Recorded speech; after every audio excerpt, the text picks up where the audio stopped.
This is the introduction to the restoration project of my 1964 Ford Cortina. Let's show you the car. This is a 1964 Consul Deluxe. At least it started out that way. It was built in the Broadmeadows plant here in Australia, in Victoria. This car was originally an all duck egg blue colour with a bench seat. You can see the blue colour just in there. For the last few decades though, it's been dressed up like this, as a mock-up GT Cortina. Sometime in the late 80s or early 90s, it was converted to be used for amateur hill climb and circuit racing. We can only assume that someone had sourced a genuine GT that was wrecked and taken all of the parts from it and put it onto this car, because it does have all of the proper GT genuine componentry with it, which I'll get onto in a second. So we actually purchased this car from my wife's family. Her granddad, Pop-Op, he's had it for a long time, and my wife's uncle, he was the one that used to drive the car on the race circuits, and they had a lot of issues with the engine. Very low on compression. It needed a full rebuild. Here's the 1500. So this motor was rebuilt some 20 odd years ago. Got rebuilt by an engine shop, all new crank bearings, everything resurfaced, new pistons, 40 thou oversize, I believe. It's got quite a large valve porting job on it, oversized valves, and a Hosworth A4 profile camshaft with new lifters and whatnot. It's also been converted to use a double row timing set. So we had this motor running about 18 months ago.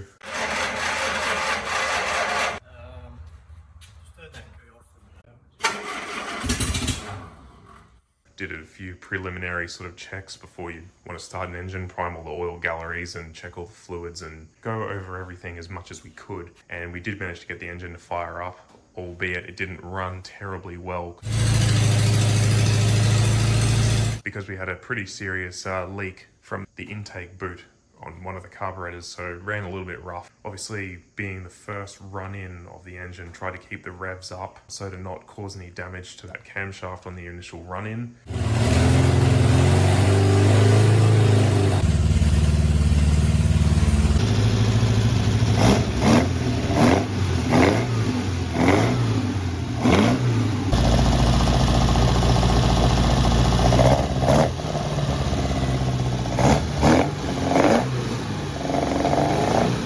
Will need to be running again, but properly. It was only run for a very short period. It was just kind of a bit exciting. Let's see what it sounds like, kind of thing, and get hyped for trying to get it back on the road. But this engine will end up coming almost fully apart again. It would be a real shame to rush it and just stick it in the car and hope that it's fine. We want to know that it's fine, so we'll get someone to go through. We're going to check all the tolerances. We'll make sure that all the valve springs are still in spec. It's been sitting a long time. You hope that any of them haven't sort of collapsed from being compressed for so long.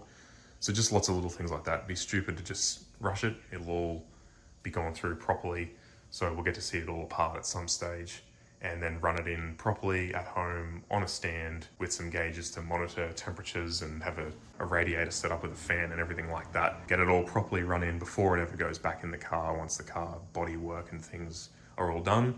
It'll also give us a much better chance at dialing in these Webers to get them all running properly. I haven't gone through these yet to see what jets and things are in there, so that'll be something that we'll do at some stage. Like I said, they've been rebuilt 20 years ago, but we'll want to go right through and put rebuild kits through them, new seals, new gaskets, check all the jets, all the emulsion tubes, things like that. Just make sure that nothing's clogged. And we'll also have to come up with a throttle linkage solution for that as well, because I don't think that I have the proper linkage for this in my spare parts set. You can see here we've got all of the spare parts. This is everything that came with the car. We pretty much have a fully complete car, and there's just double ups of some things. So you can see here, taillight rings, headlight rings. I've managed to get quite a few spares of those, which is excellent. Kick panels, we got spares of those. We got ashtray, we got the door handles, boatloads of stainless trims. Anyone that knows these GT Mark 1s know that the genuine GT has a fair bit more chrome going on. They have the side pieces that go on the rear quarters and along the doors. So that's all these guys here, where all these holes are from. So all of that is lined in stainless. Bit of a white metal chromed sort of capping piece up here in the corner. So we have all of that. the genuine GTs, as well as having the typical stainless trim that goes up here on the gutter line. They also have nice stainless cappings that go along the edges of the window frames, and we have all of that as well. I think minus the this sort of rear quarter post cover, but that's okay. It'll be close enough and it'll certainly look very good. I've got these custom rims here. These are Cortina centers with a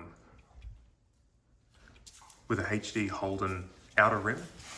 So from what I've been told, back in the day, you used to be able to just go to a speed shop and just buy these outers here with no centers in them, and you could sort of put your own center in. So that's how these came about. You can see they've got this really deep dish here, and they're quite a wide tire. This is let me see if I 205 on there, which is massive. You can see under the back end here, we don't have the GT specific trailing arms in there at the moment, but there is a sway bar that's been fitted, and we've got Tramp rods. On the black car, we don't have these GT style trailing arms on it just yet. It's using a more traditional Tramp rod, which you'll find on like a lot of drag racing sort of cars and things, and just sort of stops the rear axle from wanting to bob forward and back like this as the power gets transmitted to the wheels, and it can make the leaf springs kind of almost turn into a bit of a gentle S sort of shape. So the Tramp rods and these trailing arms here, they prevent that. They sort of keep the plane of the axle nice and straight, so that there's no rocking back and forward. So this is a diff housing off a genuine GT. It's actually quite bent, so it's pretty useless, but we can steal these arms off it. We can steal these little brackets here, and we can attach those to our axle. And companies do actually make these section that welds to the underside of the car to attach these rods on. So whether we buy some of those or we just recreate this ourselves, we'll see what happens. A little bit of rust here, nothing crazy. Arches are pretty good. Down here, as we get down to the sills, there's a little bit more. Door corners, these front guard corners down here, just the lower sections. Bonnet's pretty good. Got just a little bit poking through here.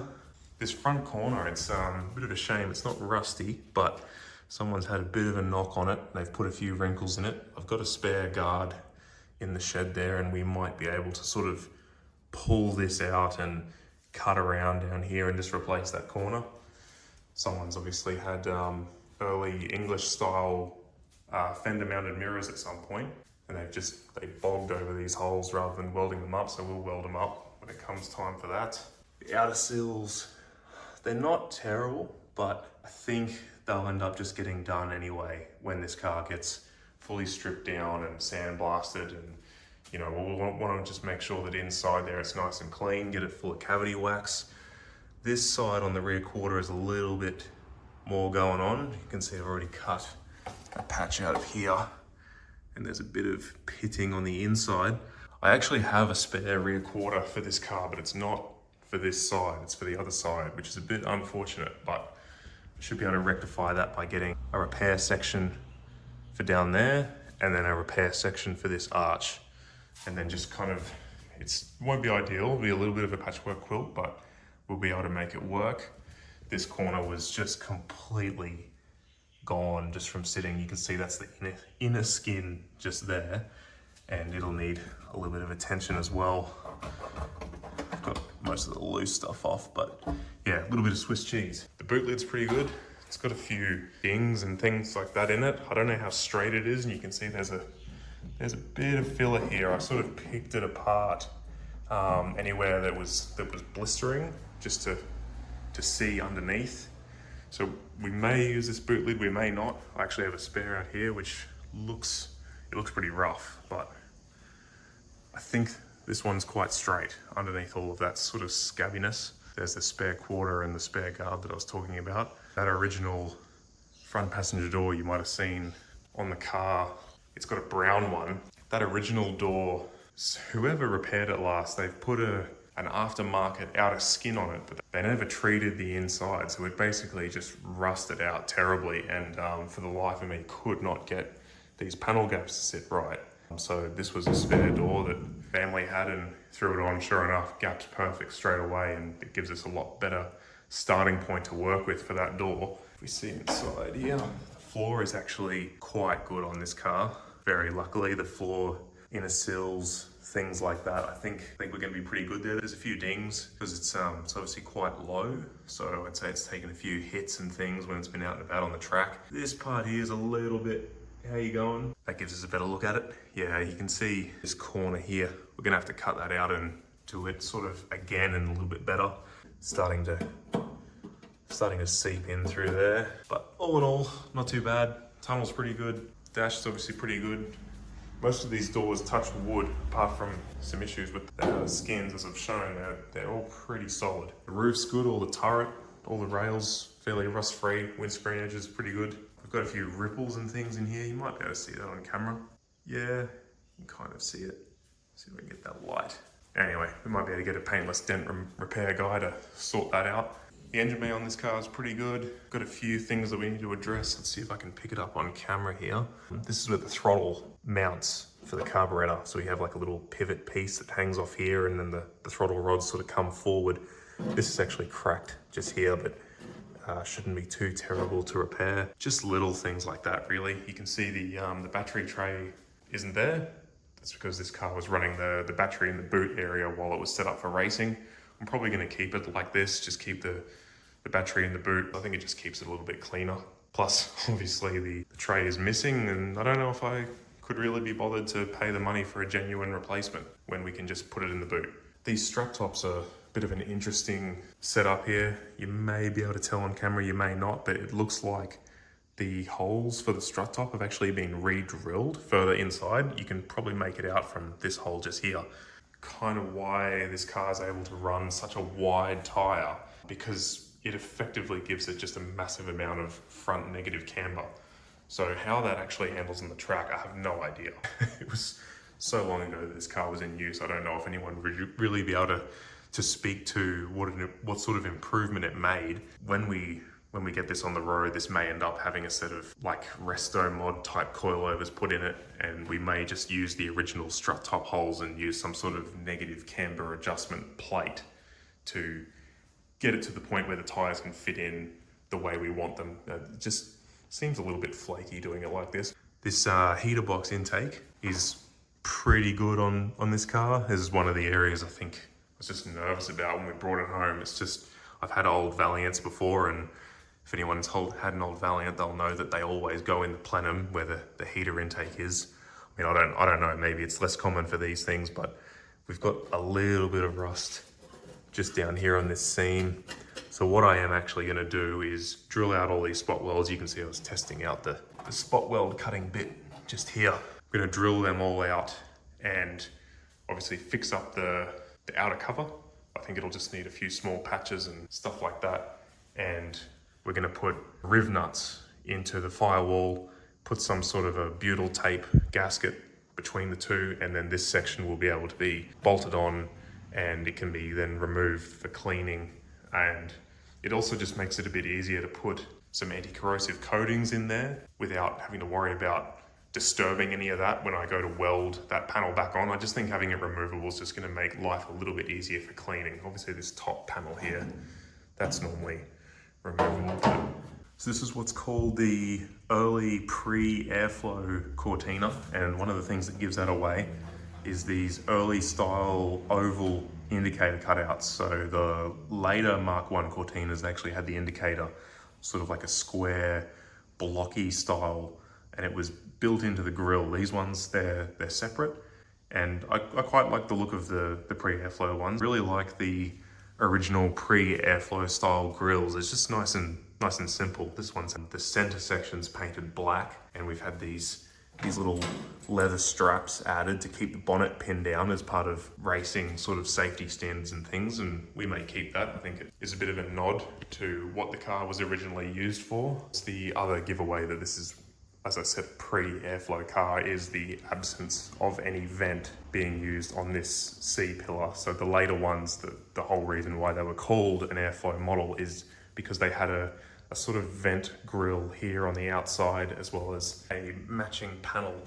in here with a bit more cut out, and it would just sort of force extra air from the outside into the cabin of the car to make it a bit cooler. It was brought in that facelifted model to suit places like Australia with a generally hotter climate. So one of the things I'm very happy about that we actually have with this car is the GT style center console. So this car uses what's called the Cortina remote style 4-speed shifter.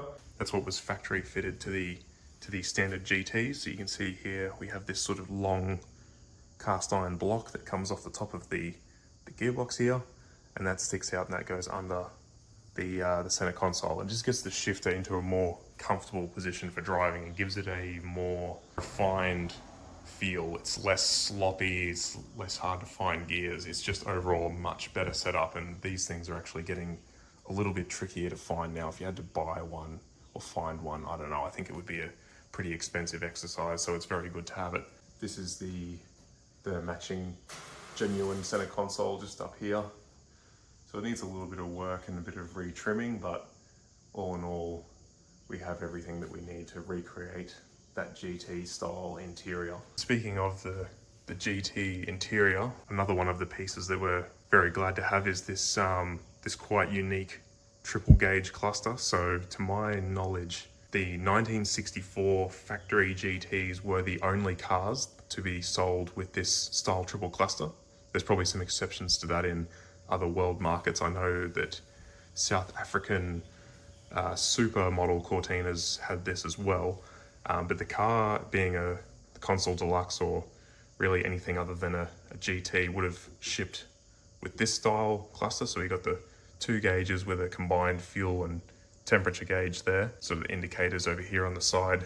But for the GT, you'll see we have a combined oil pressure, coolant, and fuel level sender in one gauge, and then the tacho as well, which obviously is just a bit of a nice addition. These gauges here aren't actually original to this cluster. They've got these little notches here, which is indicative of being a Mark II Cortina style fitment, because they have just a different way of retaining them in the cluster. But that's okay, because I've got so many of these Mark I style gauges that I think the person that I'm going to use to eventually restore these gauges, he'll be able to take the guts out of the best speedo that I have and the best tacho and sort of fit them into a Mark I shell, and it'll all be pretty close to original. The real pearl in this set is having this triple sector gauge here, because that is what's specific to this GT setup. So that one's in really nice shape. And we've got here some Italian Weber 40s, DCOEs, side draft carburetors. These ones were rebuilt about 20 years ago, but we're gonna have to go through it again. Sounds very good. When we did get the engine running about 18 months ago, just love the sound of these things. Bunch of master cylinders and slave cylinders. I've actually rebuilt quite a few of these now. See if I can pull one out of this bag without putting the camera down. So that's a clutch slave there. This one's come up quite well. Oh, there you go. I think this is actually the best one of the set, and probably the one that I will end up using. I already have some rebuild kits for these. They have new piston seals, and so yeah, I've got to think of 3 of these. One brake one. This is the brake one here. You can see it's quite a bit larger. Don't know if we're going to use this though. The original braking circuit is a single circuit with this one output here, which means you pretty much have one point of failure. If anything happens here, you've got no brakes anywhere on the car. We're probably going to swap this out to a more modern dual circuit setup, so you have dedicated circuits for the front and the rear braking. I believe I've seen in forum people use things like a Datsun 240Z master cylinder, so we may end up using something like that. Some spare wiring looms. We've got taillight buckets, headlight buckets, just general things like wiper motors. We got some pedal boxes in there, lots of door handles, window winders, I think starter motors. We've got that really iconic Mark I pre-airflow indicator stalk here. I'll pull one of these out and we can have a look. Sits next to the steering wheel, sort of just like this. And you can see it kind of looks a bit like an aeroplane wing. So this is actually your indicators to go left, in the middle, and to go right. And then we have the headlight switch here with high beam, full beam, parkers, and off, and the horn on the side. So it's super cool, unique design. We've got 2 of those, we've got a spare, so that's awesome. A little bit more about brakes. Here we've got 2 different kinds of front calipers. These ones are the ones that were on the car when we picked it up. I'm pretty sure these are original to the car. They're a 2-piston setup. These ones here, they are a larger set. I believe they're from a 2-litre Escort. Just larger pad surface area, larger pistons. We may end up using these, especially if, like I said, I end up going to a Datsun 240 style master cylinder. We may actually be forced to change front calipers to a different piston size, because you've got to make sure that the ratio between the master cylinder and the brake caliper, that it is a match. Otherwise you might end up with a pedal feel that's too stiff, or you can't balance the front and rear brakes out. So we'll all come to that in good time. But these did actually fit under the rims. I think just using a slightly smaller brake disc to what the Escort would have originally had on. The boot area in the car is pretty solid. I'm not gonna bother taking any of the glass out to show you that, but you'll just take my word for it, because if there's one thing that I'm scared of, it's any time I have to move this glass. So I'm gonna have to find another spot for it at some point. Maybe we'll put it up in the roof of the house and just wrap it in a dozen blankets, I don't know. But we have all the glass, all but the front windscreen is the genuine original glass, so I'm pretty keen to try and retain that. It's got cool little watermarks in the corners from Ford Motor Company, all that sort of thing. So that's a nice little touch to have. Yeah, like I said, it's pretty solid in here, which is a nice thing. God, I've had that many old cars in the past that have had just terrible boot floors, and it's nice to not have to worry too much about it. Like I said, the worst part in the whole floor is just sort of down here in these quarters, obviously on the other side as well. That's down where the spare wheel sort of sits. So yeah, that's kind of a bit of an overview of the car, all the parts that we have, a little bit of the history about it. It's super cool to have a project like this with the family ties that it has. I'm obviously very excited to be putting more time and money into it and seeing it progress. The next step for this is obviously to throw it on the rotisserie. Bought one of those because, hey, I just don't want to be on my back. Want to make it easier for sandblasters and painters and myself in the shed and in the garage here to work on it. Don't want to be laying on my back doing welding. I don't think anyone really ever wants to be doing that. So bit of an investment, but I think it's going to be well worth it. All we have to do to get it on the rotisserie is just make up some little adapters here. So on the front, we're going to pick up off these bumper mounts, and on the rear there's a similar type of setup to this, and it will hook up to the rotisserie in a similar fashion to how a 2-inch tow bar receiver works. So I'm just going to get some steel for the 2-inch receiver part, and I believe I already have enough steel to sort of make the car specific adapter. So we're going to be getting it on the rotisserie very soon. Once it is, the entire front suspension sub-assembly can come out, the rear axle and all the rear suspension can come out, and we can get it off the ground, make it a whole lot easier to strip. When I'm going to be doing, welding up in here underneath the arch, just being able to turn the car on its side, it'll make life a lot easier. So I think I've kind of already stated it, but basically plans for this project is to put it back into the state that you see it now. We want to retain this black and yellow combination, pretty much want to make it exactly how the family remembers the car back in the late 90s, put it back into its heyday. There'll be a few sort of nods to the original racing thing. It's going to be turned into a nice, comfortable car to use on the road. It's just going to look how everyone remembers it to be, pretty much.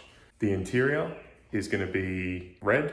I'll pull up some photos. I've seen a few examples of black Mark 1 pre-airflow Cortinas using a red interior. I think they came with a red interior from the factory. That was an option. That's what we're going to go with. I've got to find some bucket seats for this car. That's the only thing that I don't really have, is the frames for the bucket seats. But luckily, in my case, Mark 1 and the Mark 2, probably a bunch of other small British cars as well, they all use pretty much the same seat frame. So we can try and find some of those. We can build up the foam the way we want to.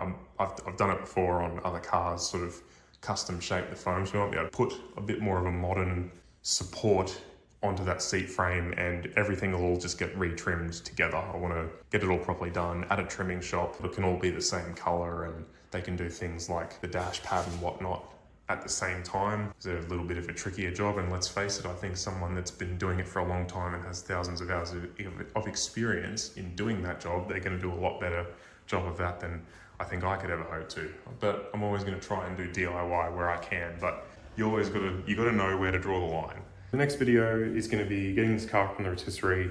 We're going to start having a look at the underside of the shell. There'll be a little bit of stripping paint. I've got a few things to try. I'm not quite sure how I'm going to go yet with this, with sandblasting. I would love to drop it off to a sandblaster exactly as it is and say, blast it, put it all in epoxy. I've gotten some quotes for it. It's pretty expensive. That's not my way of saying that I don't think it's a lot of work. It's a crap load of work doing something like that. So I'm sure it's very well worth it, but just got to work to a little bit of a budget as well. So I think I might try and strip some of these larger, flatter panels at home, just using paint stripper and stripping disc around the borders just to get the bulk of the paint off and just really uncover if there's anything hiding, things like body filler. I've already done the bonnet and just put some sort of generic flat black primer on it. You can see from some of these details just here, there was a spot where there was sort of filler on the top of this, and it's unfortunately let go. This is where one of the magnetic racing numbers were, and I can only imagine some moisture's gotten trapped underneath the number. And so yeah, that filler, which was sort of filling in a low spot, there's just a little bit of a low spot here. So yeah, a bit of filler on it, it's come off. It's got a bit of pitting, another sort of dent just there, matching one on the other side, and also just here a bit of a dent as well. These are the caps for those leather straps. So whether I fill these in or not, I'm not sure, because I'm planning on just putting the leather strap covers back on. So we've also got the nice Cortina emblem that'll go back here and fill in these little trim clips. So yeah, flat black primer after stripping it down, and basically just all the mysteries uncovered.